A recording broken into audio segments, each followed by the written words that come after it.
Hello everyone and welcome to the latest instalment of Geography Revision. Now this to you might look like a bit of a squiggle, like a ghost or some jelly with some springs in it. Now this is to show you that anyone can do geography sketches and diagrams in the subject. This is my own diagram. Obviously it's unannotated, but this is a tropical storm. Now it should make more sense as we go through it.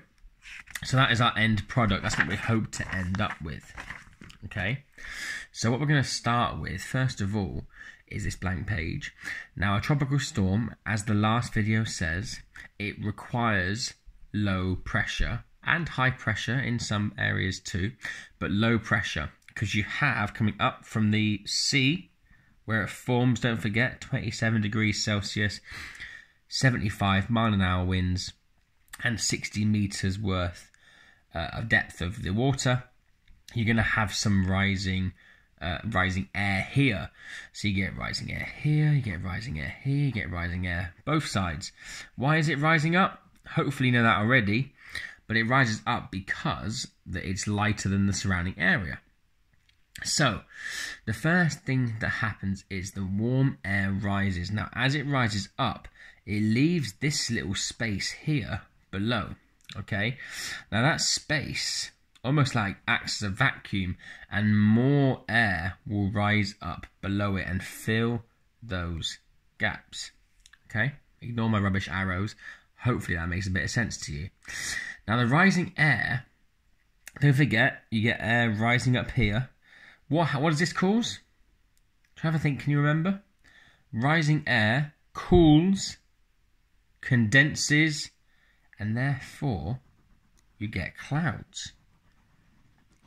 Now what are clouds? Clouds aren't just a white little bit of dust. They are water. They are water vapor. They are moisture in the air. So when you get rising air, it brings moisture.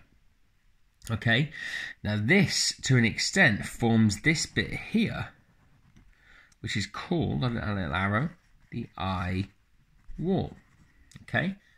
That's the eye wall because it's formed by low pressure and rising air. As rising air brings moisture, it cools down, condenses, and forms the clouds that make up the eye wall. Now, what you get right here is arrows going the other way. You get cool air descending. Now, if air is descending, you don't get low pressure like you do there. But in fact, you get small areas of high pressure. Okay? Now this air will go down the middle like that. This is an area of high pressure. Now from our earlier work on the global atmospheric circulation model, don't forget that high pressure conditions are like happy weather. It's calm. It's dry. It's not stormy, it's not windy, it's clear skies. So all the carnage of a tropical storm here, you have this bit in the middle called the eye. Okay, that is where ultimately the storm is at its calmest. So when this passes over you, you'd be okay.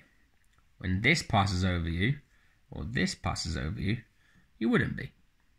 Now, there's one more thing I haven't quite said here, because the eye is circular. So how do we get that circular shape? Well, ultimately what happens is this. Air rises up in the middle, but because of something called the Coriolis effect, it starts to spin.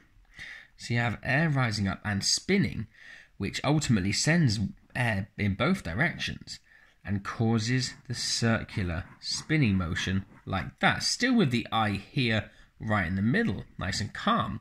But with the eye wall here and the eye wall here, absolute carnage, really, really strong winds, really, really strong storms and lots of rain, followed by all these rain bands over here.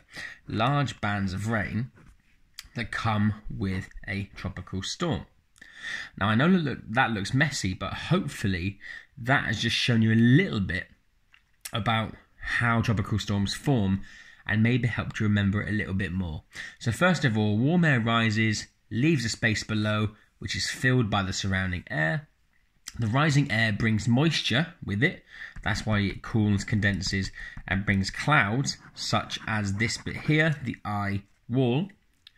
The cool air here descends. That's what forms the eye. The high pressure of the eye is cool air descending downwards because it's heavier. And then the spin of the Earth, the Coriolis effect, causes the storm to spin. And that's why, if you have a little look at the thumbnail here, that's why a storm looks that circular shape. That's why it spins in the way it does. And then this will travel over the ocean. And eventually when it hits land, say there's land here, that's when it will stop getting energy and become weaker. That right here, as soon as it hits land, is the tropical storm at its strongest point.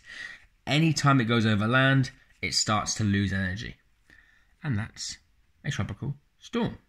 Cyclone, typhoon, and hurricane, they are all the same. There is just one key difference.